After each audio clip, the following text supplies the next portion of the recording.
Zay Collier's dream is finally coming true. So if you use the right white light, then you wouldn't be able to see very well at all because your eyes would be wide open. He and his wife have created a program that combines fun and learning for kids in low socioeconomic schools. The goal is that they would be more interested in learning and that they're not even going to realize that they're learning math and science because it's so fun. But in order to know how to get the plane off the ground and do the things that you need to do in this plane, you're going to have to learn math and science. The Phoenix Rising Aviation Academy is the first of its kind in Austin, and so far they've been able to reach 3 schools in AISD.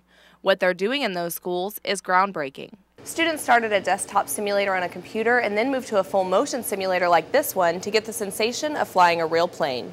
The Colliers are thrilled with the success of their program so far and say beyond learning math and science, there is a bigger message they want students to take away.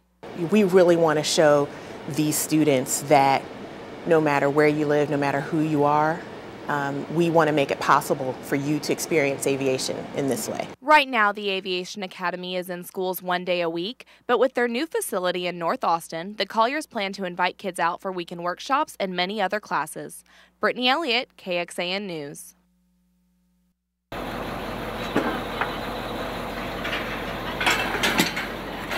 It happened almost overnight. The city of Austin is back to its regular pace now that South by Southwest has ended. The only thing left, a little tidying up. So it's awesome to see how quickly. I came down here this morning and we had 2 of our containers were already gone and the guys were doing the crating, and it looked like, I don't know, it's like a fresh city again, you know, it starts fresh, so it's definitely cool to see that. The Austin Resource Recovery crews responsible for the fast turnaround have been working nearly 23 hours a day for the past week. Their efforts costing the city almost $50,000 more this year than last.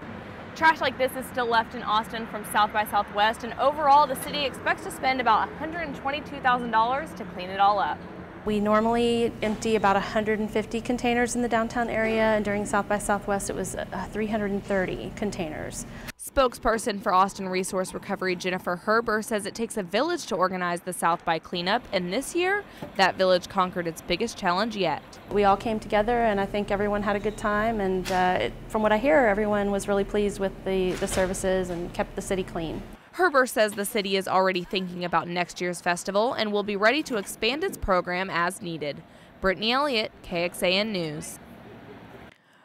When Koi Chinese Restaurant opened in Kyle 2 years ago, the owner and employees, like Brian Silvert, planned to serve beer and wine with a simple beer and wine license. We opened with the premise of being able to sell it approximately 2 years ago, and believe it or not, I was hired to be the bartender, the day bartender. So it's not going so well for me yet.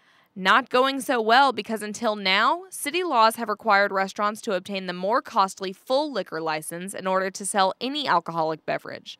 In a recent vote, however, that law has been changed. Now the voters have made it possible for small businesses like Koi to sell alcohol. The new question is, will that cost be worth the reward? It is a little expensive right now, so we need to make sure that the cost is going to come out, that it'll be profitable to pay for the license. It's not cheap. Executive Director for the Chamber of Commerce, Ray Hernandez, says this decision is long overdue. It's very common to our neighbors to the north in Austin and our good neighbors to the south in San Marcos. And we're just trying to even the playing field for our small business folks here in town. The new law also overturned the rule that any establishment serving alcohol had to report those beverages as less than half of their revenue. This means more opportunity for a fast-growing city. Brittany Elliott, KXAN News. Pedestrians around campus say there's not always a crosswalk where you need one. Sometimes it's easier for them to take their chances dodging traffic. Some residents were given as little as 20 minutes to vacate the property after code compliance says these apartments are too dangerous to live in.